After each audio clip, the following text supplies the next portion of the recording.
Lecture series is a part of the monthly seminar series arranged by the Center for Indic Studies. But obviously, because the name that is associated with it, it stands out prominently as an important lecture series in its own right. Mahatma Gandhi, as you know, who led the Indian independence struggle, we also kicked the Brits out, is known world over for his philosophy of non-violent struggle involving common people.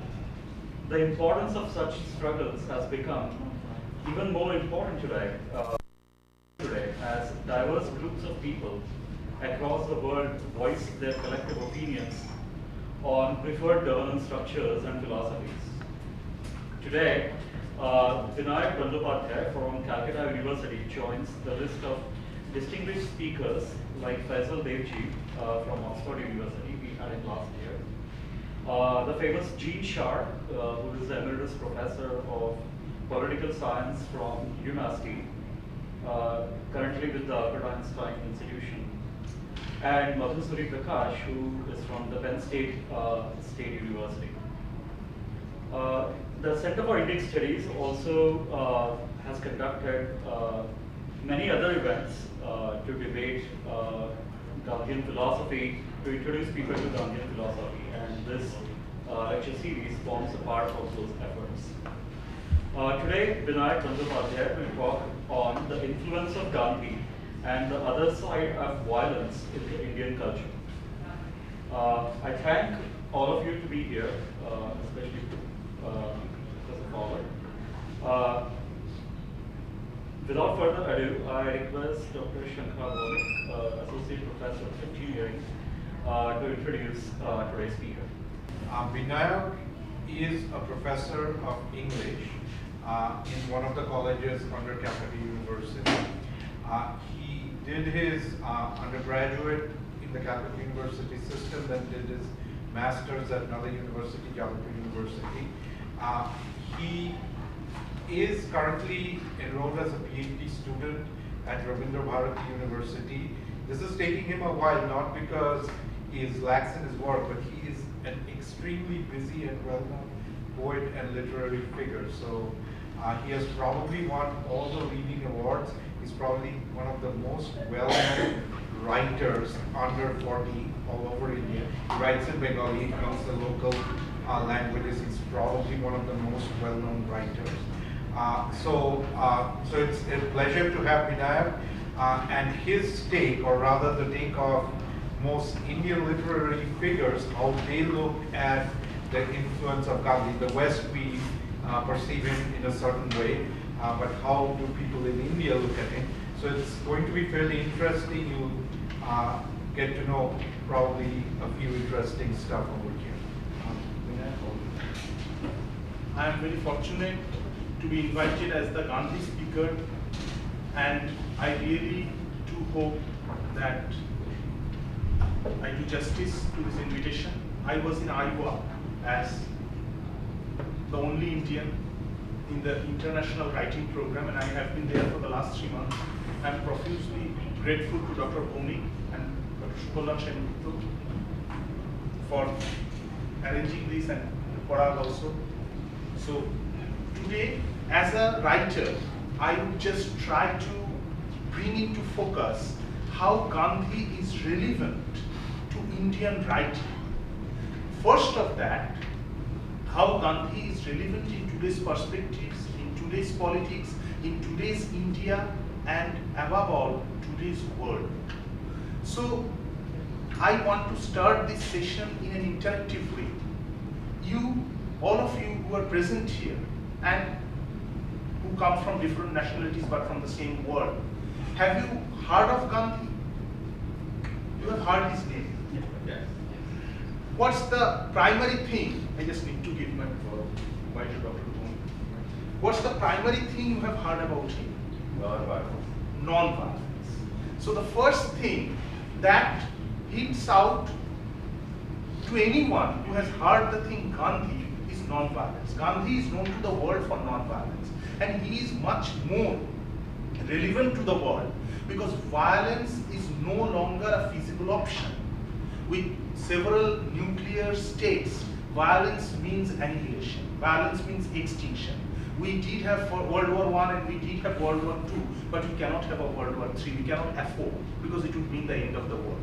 So Gandhi is more relevant today because non-violence is the only option left. And this non-violence is something through which Gandhi is known in the world. But in India, Gandhi's appreciation has been much more layered. What if the most non-violent person is also the most powerful person? Because power in itself, as Paul Valéry said, power without abuse loses its charm. So power in itself is a sort of violence to someone's dreams, someone's liberty, and it often happened that Gandhi, in order to push through his dreams or through his morals, sometimes rode roughshod over other people's opinions. And maybe that was the reason why he was a bit neglected when Indian constitution was being framed.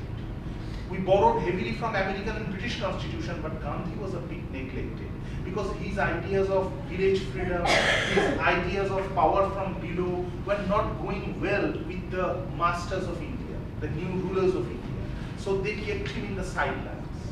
It was a well-known proverb about Gandhi, told about other Indian leaders. Gandhi lived in a place called Wardha, where he had an ashram, and he lived like an hermit. It was said that all Indian leaders are roaring lions away from Wardha, but the nearer to Wardha, they turn to bleating lambs. So this very fact, this influence of Gandhi, which changed lions to lambs, told something about his power. It's almost 70 years, Gandhiji is no more among us. He was assassinated, like many great leaders of this world, from Abraham Lincoln to Dr. Martin Luther King. He was assassinated, but assassination makes a leader immortal, more so. After this, we will see how, even after 70 years, the relevance of Gandhi in Indian writing or in the South Asian writing, and how today's Indian writing is challenged by the idea of violence and non-violence, and how is it dealing with it. Before that, I would just like to give you an idea about Gandhi and Indian writing, an initial introduction. Mahatma Gandhi, as we know him, has influenced every aspect of human consciousness, and there is hardly any discipline that he has left uncommented.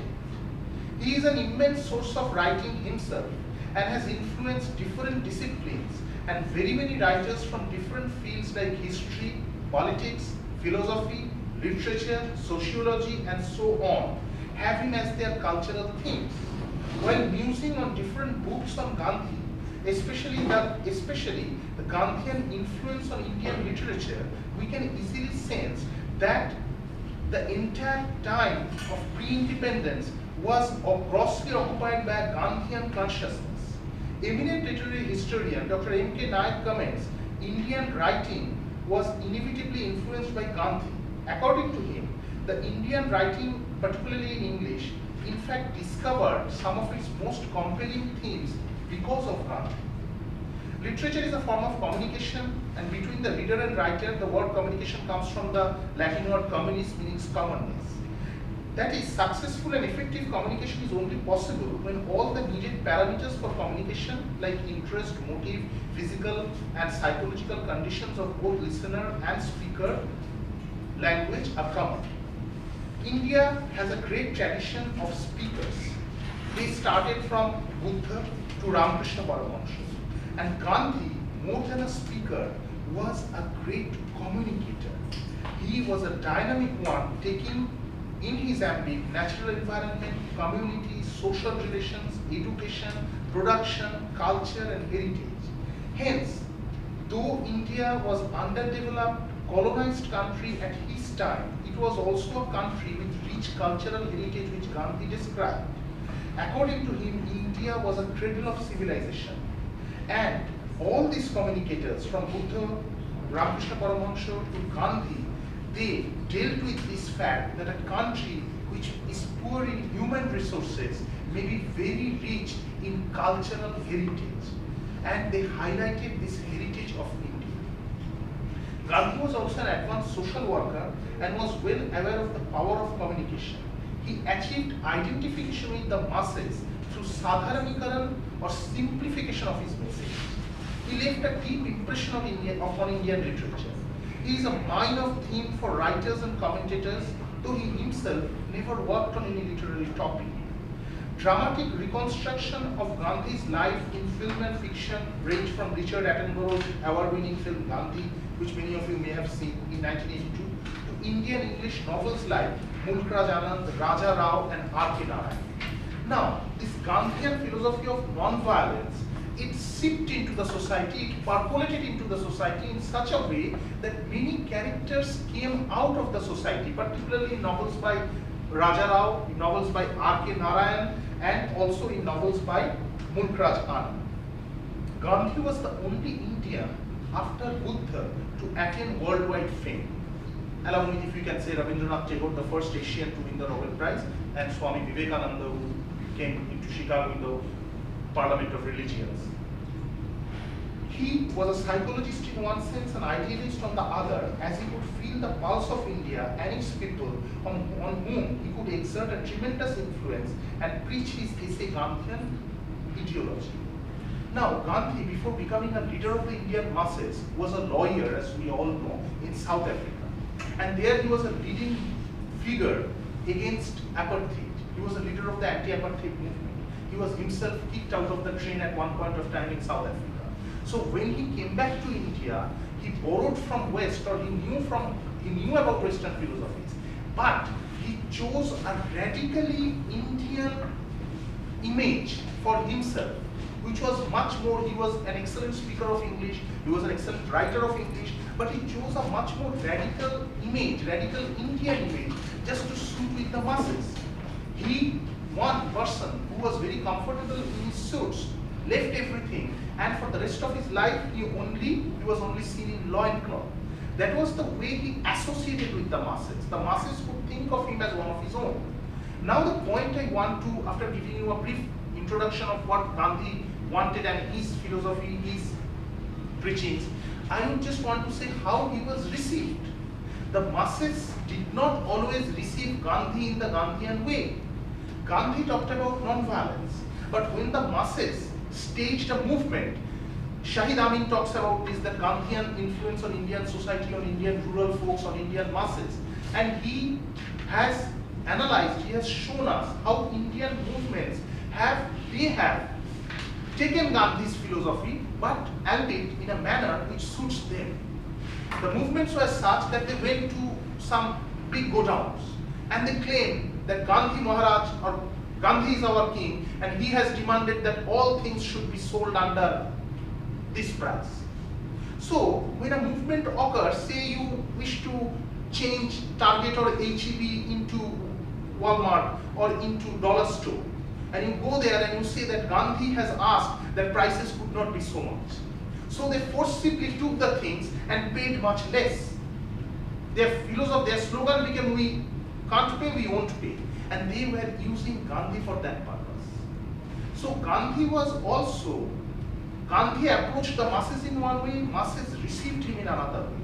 That incident in Chauri Chaura, which was a place in India where during this non-violent movement of Gandhi, 22 people were killed because of violence. There was a fire and most of the Westerners, they were killed, Britishers were killed. Gandhi immediately withdrew the movement. But the movement was at its peak at that point of time. India could have attained independence 25 years ago, 25 years before it actually achieved independence.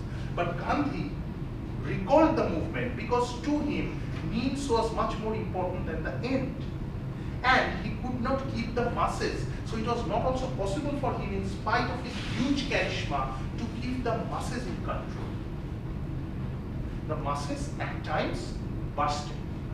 What Gandhi wanted, we can, if we just fast forward, Jesse Jackson, who was the first Afro-American to fight for the presidency in USA, he gave a very catchy slogan: from slave ship to companionship, from disgrace to amazing grace, from outhouse to White House, our journey has just begun.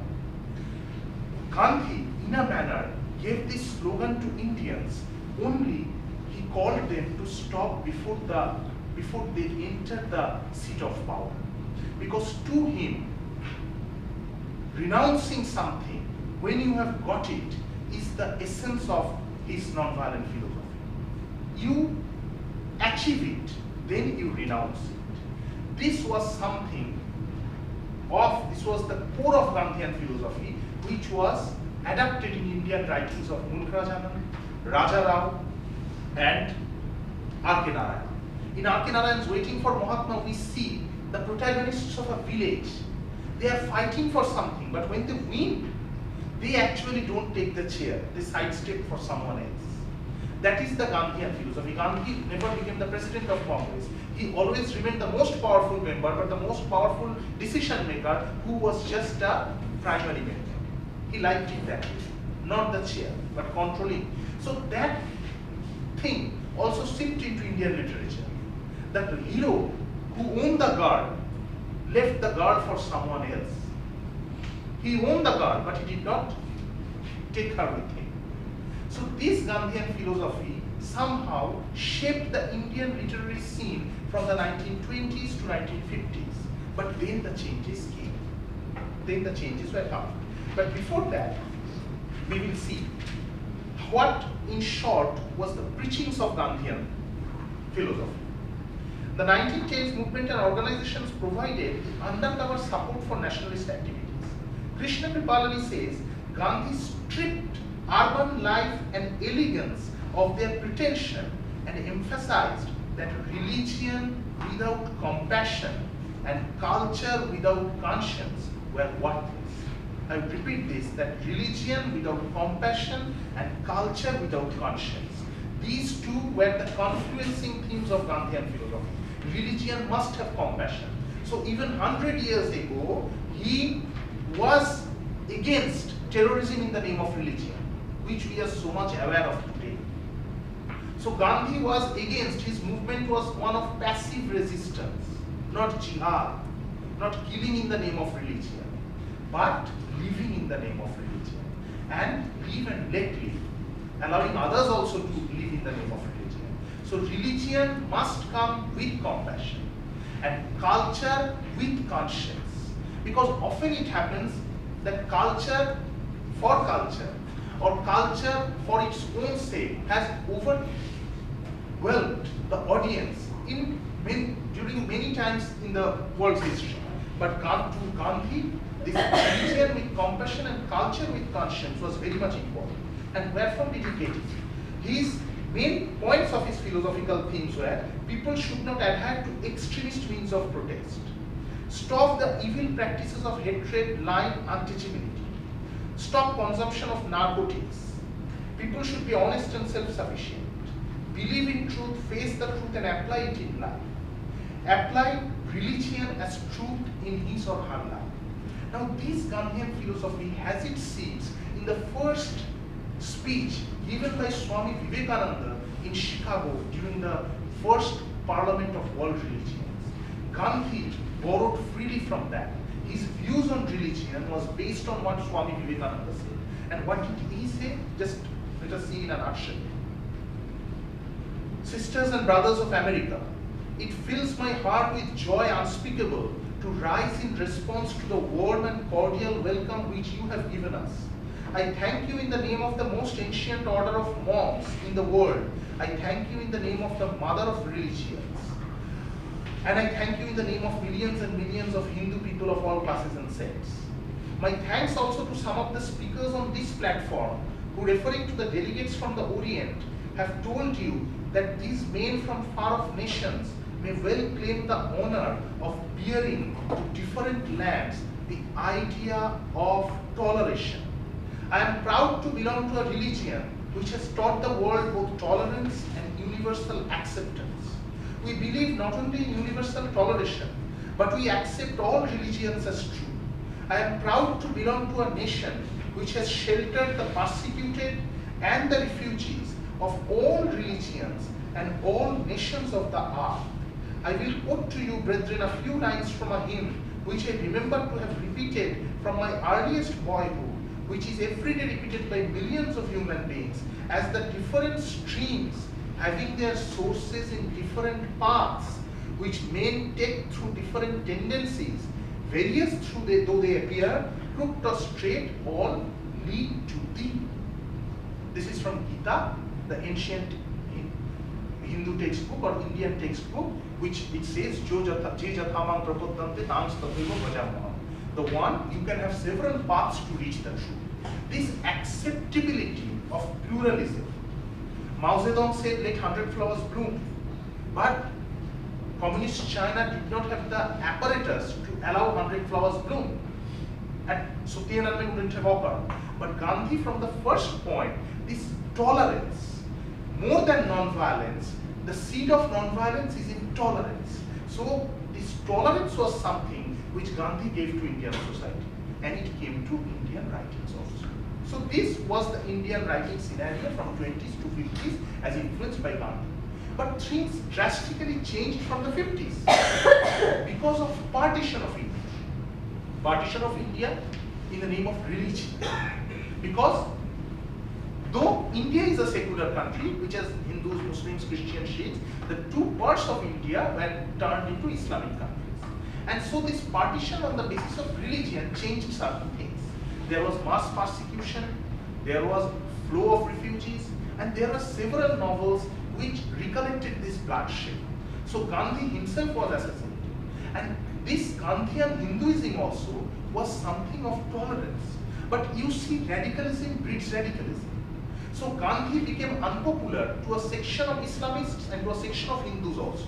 Because the section of Islamists thought he was after all a Hindu, and that section of Hindus also thought that he was after all preaching, being a Hindu, he was taking sides of another religion, which was not that. He was actually preaching humanity.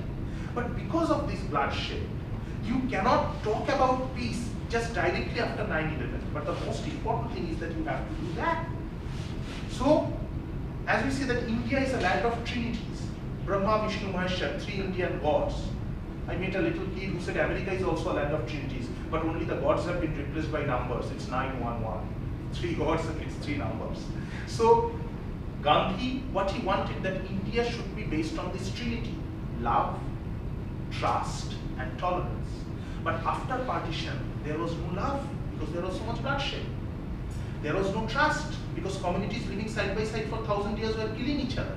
And there was absolutely no tolerance. So after partition, even though Gandhi was sidelined for a large period, and Indian writing took another turn, where violence was given its due. Even in Bollywood, with which you must be aware, most of you, it gave rise to the theme called Angry Young Man. Amitabh Bachchan, the greatest Indian superstar till date, he was the angry young man of Indian cinema. And he was one man against the system. All the stories were placed in such a manner that one man fights the system. It can be corruption, it can be tyranny, it can be anything, but one man fighting the system. This theme became popular. Gandhi became relevant once again during the first half of the 21st century, first years of the 21st century. We can say after 9/11, after this global upsurge, and after this realization actually seeped in, that no matter how much jihad is there, how much violence is there, non-violence is the only possible option. If we can quote Carl Sagan, we have only this one blue world to live, and we must restore it to its pristine glory. How much is possible for us. So Gandhi is being rediscovered. Gandhi is being rediscovered in this moment. Gandhi is being, again, Indian literature is taking a turn where Gandhian philosophies are being challenged. Gandhian philosophies are being re-examined. And I would just request Dr. Bhowmik to show you a clip. And then thereafter I would go to some Indian poems before I end this lecture, just to see how popular Indian culture has been remodeled by this Gandhian philosophy in current days. What it is meaning, this Gandhian philosophy of tolerance, how is it being reorchestrated, remodeled, re-understood, if we can say. This film will speak, it's in Hindi, but I think something can be understood, and later I will talk about it. It's just a 5-minute clip.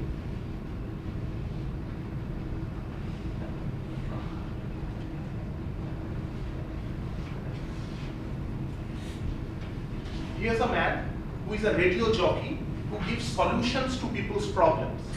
And those solutions come in a very innovative way, in a very non-violent way. The first solution is to a man. He is giving to a man who asks what he will do to a neighbor who spits on his walls.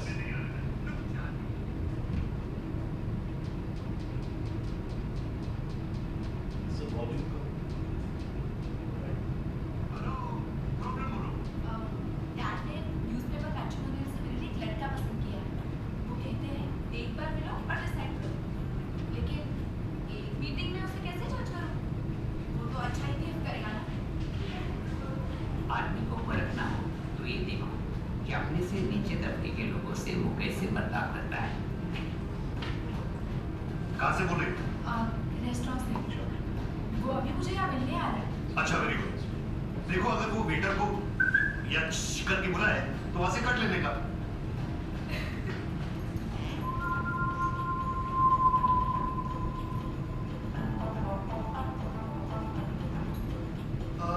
You must be Priya. Rahul. Yeah. Hi. Pleasure to meet you. What can I get for you? Tea? Sure.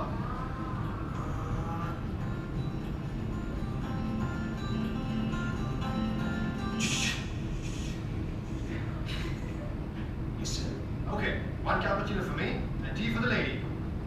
Lady? Come here. Thanks a lot, मुरली। इस छूछू के साथ उम्र भर रहना पड़ता है तो मर जाती। मुंबई के वासी हो। This man supposedly has a hangover of Gandhi. He has got a hallucination of Gandhi.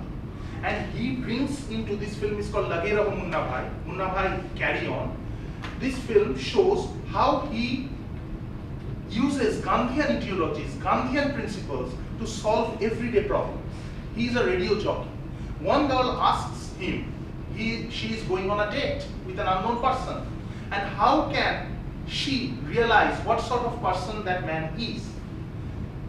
This man, having a hallucination of Gandhi, asks her just to see how he behaves with people who are under him, how he behaves with the waiter.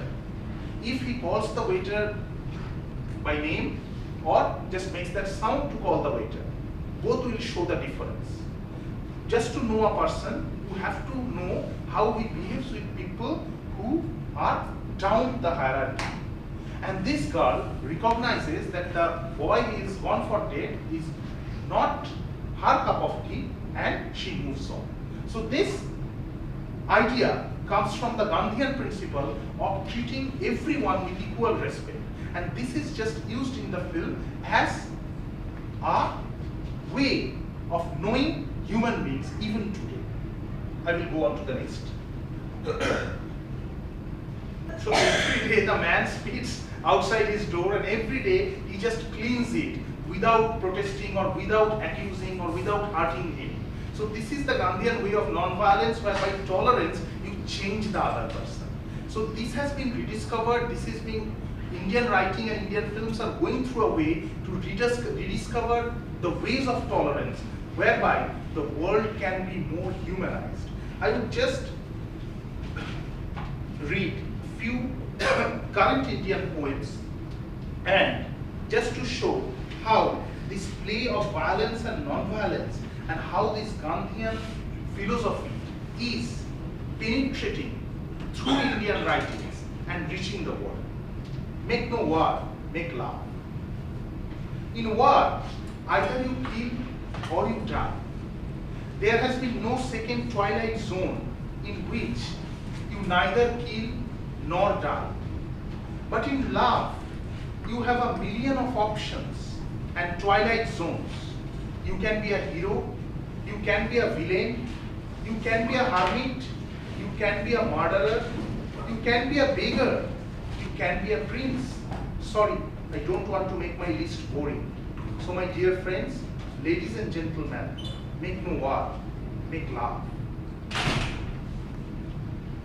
If you can see just another quote.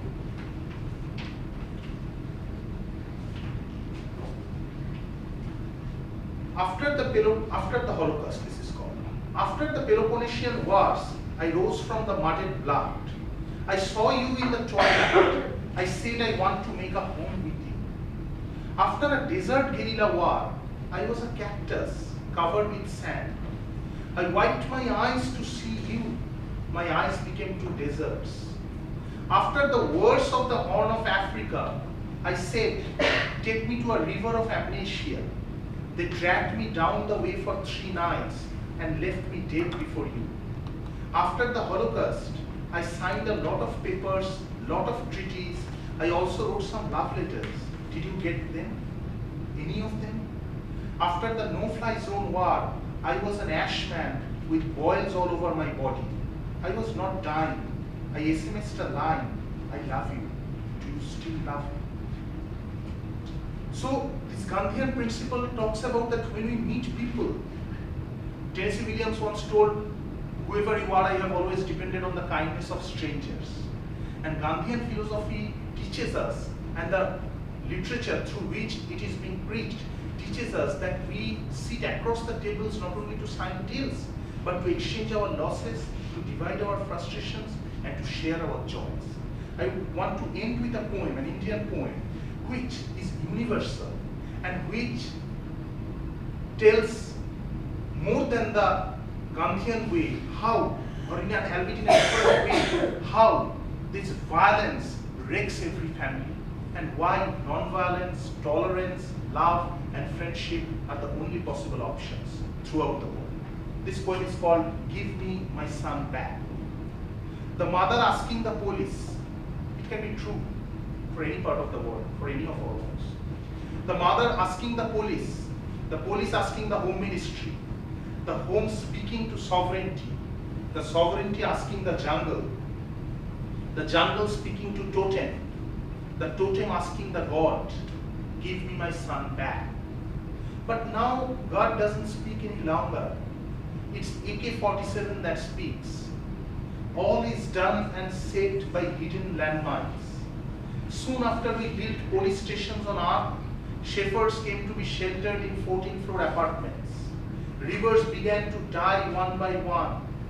If the jail doors are not thrown open within 36 hours, we will blow up widow's only son's head. You know, God doesn't speak anymore. It is AK-47 that speaks. But who do you think you are? They are brothers of yours as much as they are my blood. Still I want to say, hunger is not my mother tongue. Murder is not my mother tongue. I wanted to survive between fog and blasphemy. I wanted to survive between pain and suicide. I wanted to survive between treachery and sacrifice. I wanted to survive between Harlem and nuclear bombs. He who has been abducted, his hands are chained to a tree. In front of his mouth, one hanging dish of rice. His stomach is the hungry basin of the Mediterranean, but he cannot eat. He feels he will vomit his first rice. Not the kidnapped son, but 3 other boys, same age, are made to appear before the mother. Fair, dark, and very dark. All the 3 faces are covered in black. The mother said, take away the covers. But one human voice spoke from the sky. Let the state lay down their arms and then we can uncover them. The mother said, why my son's face is kept secret? What has he done? But the voice from the sky said, if the state doesn't stop war, we cannot show you their faces. Is this son yours? No. Is this boy yours? No. Is it yours? No. Then which one is yours? If none of the 3 boys is your son, then you had no son at all. The mother didn't become you. Here is your son's hand, take it. Here is his shirt. The state cannot return more than this of a son. Tens of thousands of mothers are sitting all over the world, in Cuba's jungles, in the caves of Tibet, in China's monasteries, in Russia's metro coaches, in America's restaurants. They are all over, from India to Indonesia, from Indonesia to Siberia. Mom, tell me please, how does he look? Fair, dark, very dark, or tall and handsome? Before it is light, before the cock's call, mom is saying, give me my son back. At noon, mom is waiting with a dish of rice. Between rice and a glass of water, mom cries out, give me my son back. But neither before the sundown nor after, no son has ever returned. Gandhian philosophy, and as it is being publicized through films, literatures, poems, stories, allows us to dream of a world where no mother waits for her son endlessly. No American mother waits for her son who has gone to Iraq. No Indian mother waits for her son who has been to an Naxalite area. No Syrian mother waits for her son to be killed by the jihadis. No British mother or Dutch mother waits for her son who is boarding a plane. All mothers all over the world can live for that day when their sons and daughters will remain and return home safely. Gandhian philosophy of nonviolence and tolerance talks of that world. It's a hard way to reach there, we all know. Violence breeds violence, we all know. We don't have a mechanism whereby we can control the effect of anger, hatred, and violence on our lives. But still, we can dream of that day, we can dream of that night when all mothers will be assured that their sons and mothers, that their sons and daughters will return home. You may say that I am a dreamer, but I'm surely not the only one. And I think John Lennon was also a Gandhian in that sense. And let's see how many miles it takes to reach that world, how many days it still takes to understand that we are essentially the sons and daughters of this one world. Thank you.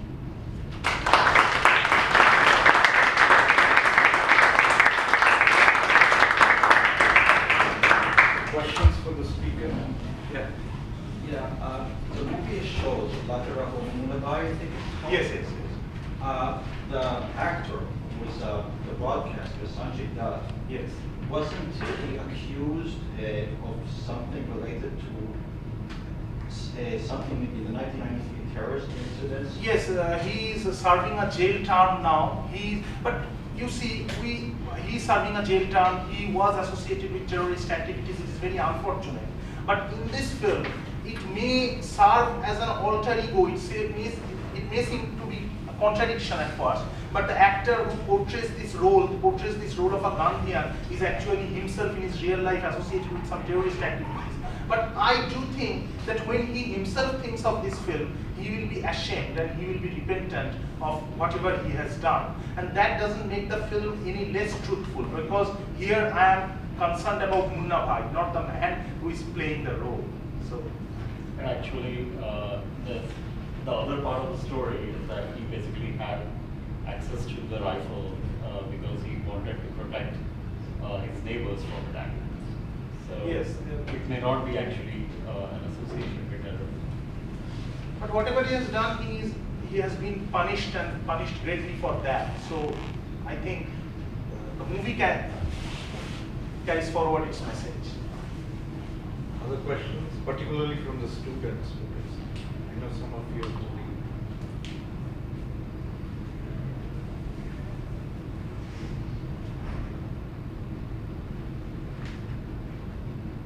How can we teach that in like this modern society, like the Gandhian way? I just showed the clip for that way. Every day you experience something which according to you is not fair. You do believe that every day it happens to us. We are lucky if it doesn't. But every day or every week you feel something shouldn't have happened to you, or someone shouldn't have behaved with you that way. Instead of retaliating, if you can just embarrass the person with a bit more humility, a bit more self-respect, a bit more love and smile, you can greet the perpetrator is a strong word, but if you can greet that person who is misbehaving with you, if you can behave exceedingly politely with him or her, maybe that would bring a change in him or her. At least that's the way Gandhian philosophy suggests. That's right. Anybody else has? Yes? You said that assassination makes someone immortal, like examples like Abraham Lincoln, JFK. But what about in regards to people like Osama bin Laden, who was also assassinated? He was not, cannot say that he was assassinated. He was hunted and killed. That's the term, but I cannot say that it's assassinated. And again, but there is partly truth in the question you are asking. Even when the greatest murderer is killed, he in some way becomes immortal. Because to some, he gets the stature of a martyr. That's the truth. So Gandhian philosophy had no place for killing, even for the worst criminal. Maybe there are ways in this modern world whereby there are no other ways but to eliminate such elements. But still, Gandhian philosophy, or as it is expressed in literature, would like us to believe that correction is not entirely impossible. Actually, Gandhian philosophy was based on something he wrote here, that I cannot stoop so low whereby I can start hating a person totally. This was the essence of his philosophy. So maybe, you see, however dangerous a criminal one may be, killing him makes him, I won't say immortal, but the fact that he has been killed makes it a point that he is being remembered by some, that he was killed. We should think about this also. Yes. I know you said how he made one of his major beliefs was tolerance, always tolerating. Is there ever a point in time where he describes tolerance no longer being effective? And does he offer an alternative, peaceful, nonviolent method to tolerance? I'm afraid he doesn't. I can quote Jesus regarding this, because Jesus was asked that how many times should I forgive him? 7 times, and he replied 70 times 7. So Gandhi also had a similar philosophy, 70 times 7, and that makes it innumerable. Because you see, if I can place it that way, only intolerance has impatience. Tolerance has patience. So tolerance is equivalent to patience, because you cannot be impatient when you are practicing tolerance. Yes. Yes. Yes. I have one question. Every time when we take up non-violence, we take up name of the Mahatma Gandhi. Yes. But we tend to forget, most of the world tends to forget one thing, that Gandhi learned the non-violence from his wife. But nobody understands that. One day, he got angry with his wife and told her to get out of the house. She was out. And she spent all night outside the house, sitting there. Next day morning when Gandhi opened the door, she was there. Then he changed his mind. Oh my God. This very powerful weapon, non-violence. She did not fight, she did not argue, she didn't do anything. And then she realized that, my God, for 12 hours she was sitting outside. And then he changed, he transformed himself into that, non-violence is the most powerful weapon. And most of the world doesn't know that he learned non-violence from his wife. If I am wrong. No, you are absolutely correct. But there are several other teachers. He learned from John Ruskin also. He learned from his experiences also. And this is actually the non-violence or tolerance. There have been times when Gandhi's own son has been against him. But he took everything in his stride. It's not that non-violence or tolerance makes one perfect. But it is I should say that it is particularly in today's world, the only possible way of communication. And literature, cinema, music, every art is a sort of communication. So communication has to be non-violent. And you see, we often talk of sports, but even in my few days in America, I see even when 2 colleges are competing between each other, it at times seems that sports is nothing but war minus shooting. It becomes like that. Even if you wear an unknown person, he wears a jersey which belongs to a rival team, people get angry. But actually, when we hear to some music, we don't remember. Maybe there's enmity between India and Pakistan, between Iraq and Iran. But when we hear a music, we do not remember the nationality of the musician, nationality of the player. We do not remember the actual nationality when we do love a story or a film. Indian films are very popular in Pakistan, but India and Pakistan are at loggerheads. So culture can, art can bridge this gap. Art can really teach us non-violence. And so Gandhian message, if it is publicized through art, percolated through art, it makes it all the more effective. Yes, a question. Okay.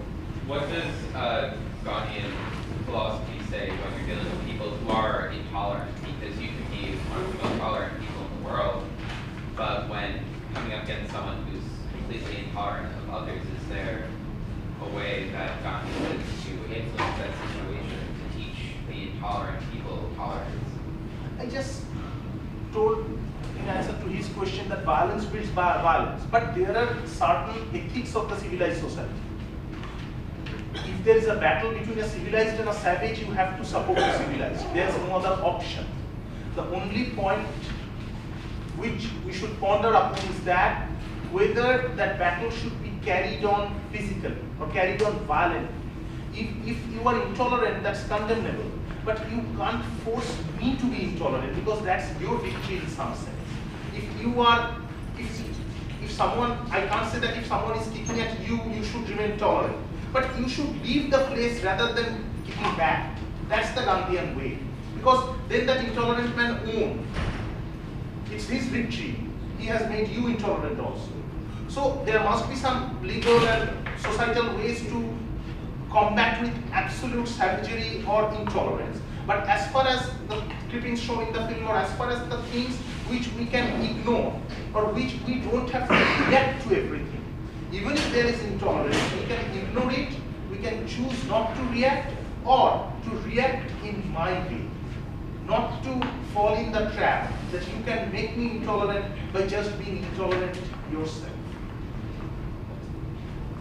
I have a question. I have two questions. Yes.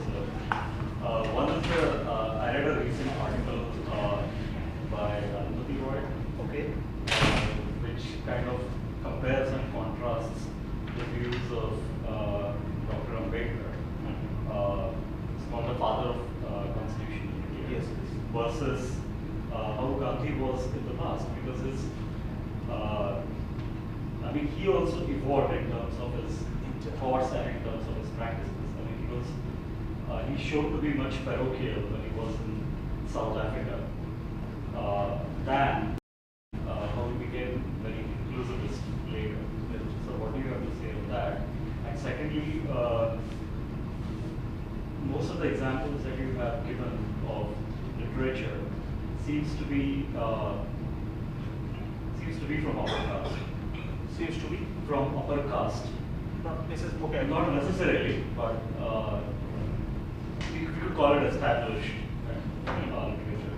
But there is a stream which we call the Dalit literature. Do you know any examples of how? Yes, they I was just reading. Actually, I just skipped. Then please allow me a poem which is fortunately or unfortunately written by me. Straight Line it is called. When blood becomes wine and flesh transforms to bread, I gradually start feeling hungry. Without snogging my tongue upon yours, I realize a universe of arrogance dwelling upon it. We need a straight line, just one straight line, where we would stand on both sides like two ends, and above us there would be storms, there would be birds, just as love cruising over events. I wanted to bring it down with a symphonic cry, but it can't hear, nor can it see. Albeit it leaves behind on any door the bloody prints of feet adorned in red. I have toppled it like an untouchable touching the shrine while marching into a temple after 1,000 years of struggle. I have touched you. You might kindle the lamp now. Darkness doesn't scare me anymore. So it's called Dalit in the actual poem. So this struggle of untouchables, which is a crime against humanity, which was very much there in Indian society, which I think we are on the process, we have, I won't say that, I can only say that we shall overcome. But this thing that untouchables weren't allowed to enter the temples, but there was a 1,000-year struggle whereby they could touch the shrine. This Ambedkar came from a community which could feel the pain, just like Dr. Martin Luther King. It's difficult for Ambedkar, we can say that culprits don't remember and culprits can't remember and victims can't forget. So victims can't forget once culprits are okay with the fact that okay, it's done. They will remember. Gandhi came from so-called upper caste in India. But it's a problem like the racial problems. It has to be negotiated within the society. But the poems I read was from a more cross-section of the society, but I only wanted to show that there are some factors like a mother waiting for her son.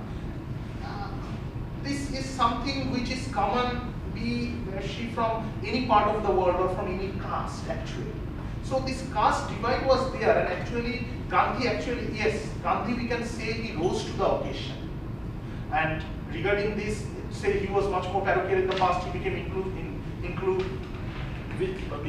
included everyone in the later part. We can say about that every sinner has a past, every saint has a past, every sinner has a future.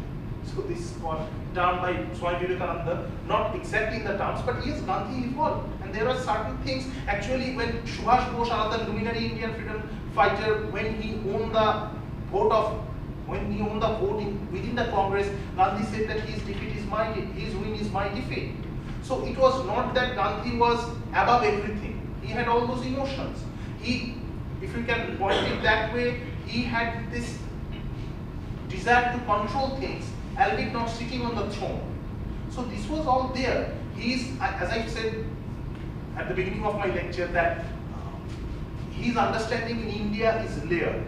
But 60 years down the line, the prominent theme of non-violence, the prominent theme of tolerance, as told by Gandhi, maybe some historian can show that there were times when Gandhi himself was a bit intolerant. Not violently, but in terms of understanding other people. But still, that doesn't undermine his philosophy. That is what I wanted to convey.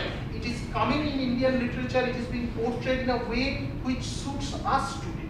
And actually all these things have to be taken into account. And Dr. Ambedkar is certainly one of the pioneers who have to be taken into account, and how there's books on that, on Gandhi-Ambedkar relationship. Yes, yes. In the middle of your lecture, you took example of Amitabh Bachchan as an angry man. Yes. Superstar, and then those stories have been super hit just because of one reason, that people started believing that non-violence is not going to solve the problems immediately. The immediate solution is violence. Immediate solution. And of course, it's just movies, movies they are applauded for that. When we talk of reality, we talk about non-violence.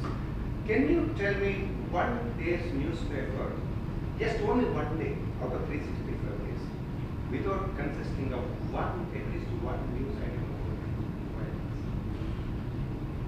I should say not one, but most of it. You have raised a very pertinent point that when you look at the newspaper, you feel like you are reading some horror story. But actually, the newspapers also think that this repetition of violence, I call it a repetition of violence, this sells. This sells. And the way, you see, I have heard from people who are living in America for many years that before 9/11 it was an absolutely different story. You don't have to go through so much security checks. You could just say goodbye to people from just by the side of the plane. And I have seen lots of people ruin for that. So I do believe that one day the circle may be complete and we can again return to that place when we don't have to go through that extensive and tiring security check. Just because there is one terrorist among thousands, I have to go through all that trouble. I can't go and receive my near ones. So people one day will grow aghast of terrorism. People one day will grow aghast of all this repetition of violent stories. And they won't desire that news are being published in the name of news. They should return, or they should desire to return to something else. So it's obviously, it's very, what should I say, it's very horrifying, very macabre to look at the newspaper, everyday's newspaper, but that can't stop the struggle for tolerance. It should come through art and literature. I fully agree with you that you were saying that by bringing non-violence to the movies and then by literature and all that, if we expect that that will bring some change in society, yes, that may be too. It may take a long time. Yes, and secondly, that violence is continuing. One of the reasons why violence is continuing is not because of the people do not know about non-violence. People know. People are aware of it. Everybody is fully aware that non-violence is best. But why violence is continuing is because of other reasons. There is no proper justice being done at the right time.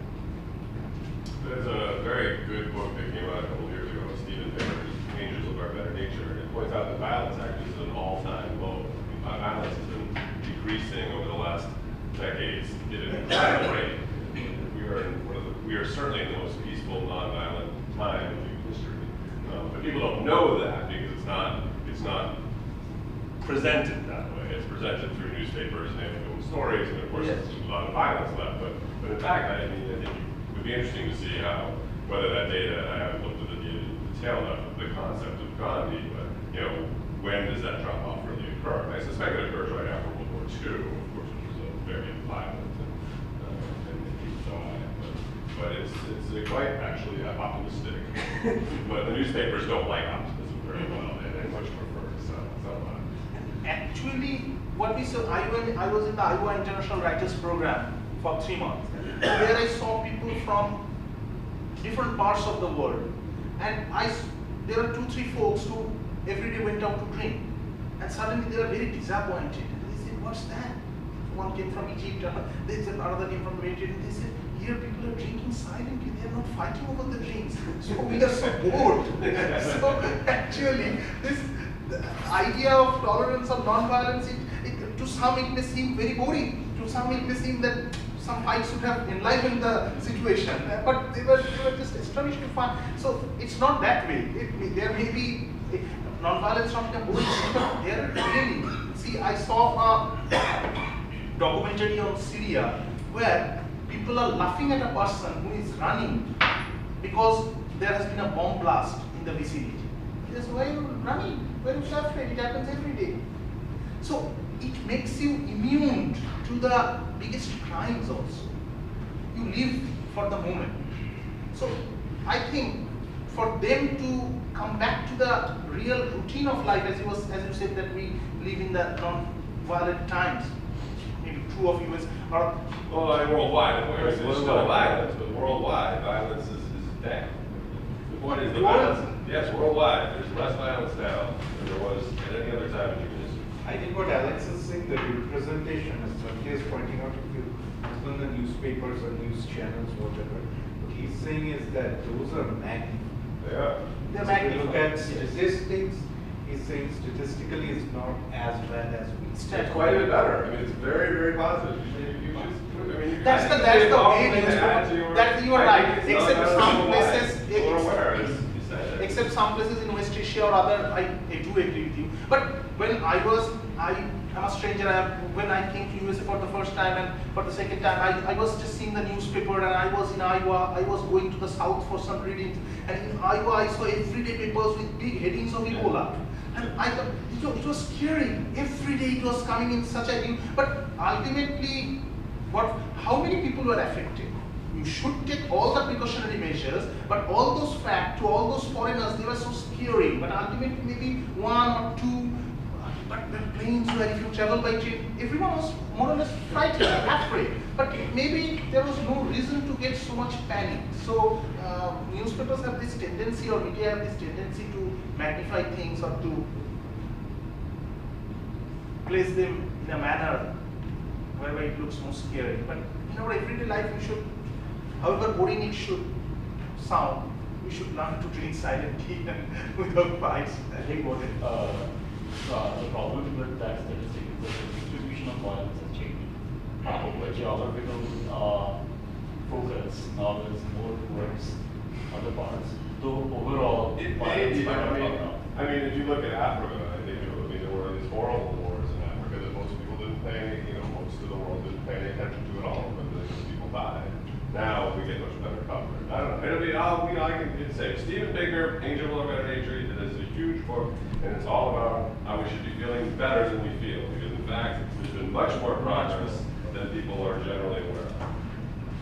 Does you started your talk with a very interesting thought that in the United States, Gandhi's, the aspects of Gandhi that are not so lovable, his power, his love of power, his love of control, which I have read a little about in other places. But is that also being reflected in art and culture in India now? I mean, you gave some very good examples of his saintly aspects. Of his saintly. But is there also a cultural movement to portray him as a man, essentially? No, bare essential in India, his understanding is layered. Right. And even you see, that's not only true of Gandhi, that's also true of even the most non-violent or tolerant person. If once he is a leader, he wants to remain a leader. Sure. That's true. Nelson Mandela did not leave the chair for someone else. He followed the Gandhian principles. Very good. I respect him so much. But actually, when someone is in politics, like in other fields of life, there must be ambition. So because Gandhi was non-violent, it would be naive to think that he was not ambitious.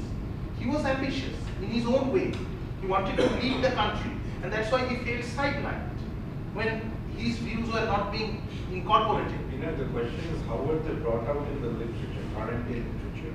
You see, are there some examples? In current day literature in India, there's some taboo.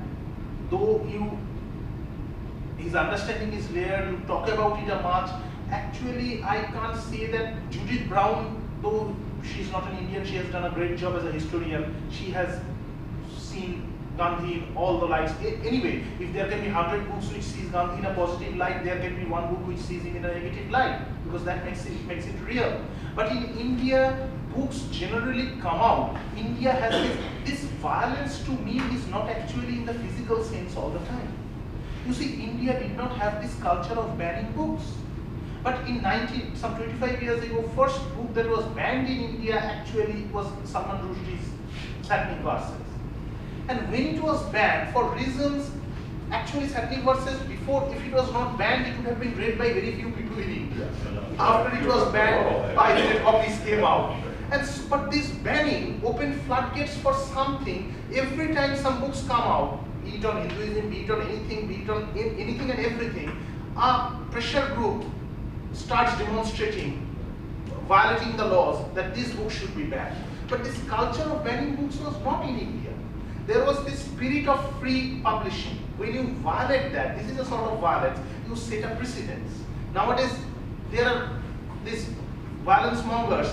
They have even gone to the Jaipur Literary Festival and all those places. They are just demanding that this book should be banned, that book should be banned. So initially, if no book was banned, this group wouldn't have been created. So violence is not only in the worrying sense of the term. It's that is something. There is a secret taboo, I say, whereby in vernacular Indian languages particularly, something too much scathing is not actually written about them. He is allowed that leverage. The Machiavellian leverage of Shakespeare, that thou art free, others abide by our word, is somewhat applied in case of Gandhi, that he is above criticism, or he is not touched in that sense. Though I should say some of his concepts, like concepts of everyone, are dated. Every religion, every movement, every doctrine is subject to change in the hands of time. So Gandhian principles are not an exception to that. I remember there's a movie by Sean Benagel called The Making of Gandhi. I'm not sure how it reads. I was a kid when I watched it. And there was a film about his son also. It might be interesting. Should be available. Gandhi versus Mahatma, which shows his relationship with his son. He was not very. A great test of tolerance, I think. He was not very tolerant. It was a very popular. It was actually a very popular play in Marathi and Gujarati. And it's the original Gujarati play. Parag is from Maharashtra. Yes, in Maharashtra you should remember Me Nathuram Godse Boltoi. There was the assassinator, a drama comes in his name that Me Nathuram Godse I am speaking. A point of view from the assassinator, but it was really bad. If Gandhian tolerance should have been practiced, it should have been allowed to run. The assassinator must also tell his reasons why he assassinated. You reject them 1,000 times, you should. He is abominable. He has violated something so sacred. But he should be allowed to speak his mind. But that drama was banned as far as I remember. It did make a round. It did make, but for very few days. But it was banned and it was taken off the Broadways of Bombay. So actually that difference, that gap between the cup and the lip remains. So and I should conclude it by saying that it all lies to the basic human philosophy of what is seen for others is experiment for us. I have just one small. Yes. This is hypothetical question. That you said that he was not ambitious. Gandhi was not ambitious. No. After getting independence, he was not ambitious about the power. So I said he was. He was ambitious. He was ambitious in his own way, I say, because he dreamed about the power. No, not about the power. He didn't want to become the leader. He wanted to become the leader. He didn't want to have the seat. This is what my question is. That he didn't want to become prime minister. Okay? No. And he didn't want to become, but he refused it. Yeah. But that created a whole problem. That created division of the country into two. And then that created so much problem. And Gandhi could not foresee that problem, could not. No, that's not true though. That is a very debatable point. That he was very past the age. That's why I said hypothetical. And maybe even assassinated before he could actually see what's happening. Yeah, I got a really good lunch. And you see, in Gandhi, of Gandhi, I have read letters of Gandhi written to Maharashtra Congress leaders, where a line in the letter reads, "Why do you want me?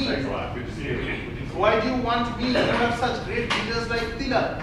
It sounds a bit satiric. So it seems that he was not very happy that Tilak was such a great leader. He replaced Tilak actually. He replaced Tilak. Balaganatha Tilak was the mass Indian leader before Gandhi.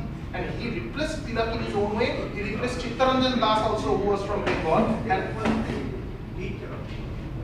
He learned from him. Thank you so much. Thank you. So, yeah, let's end it.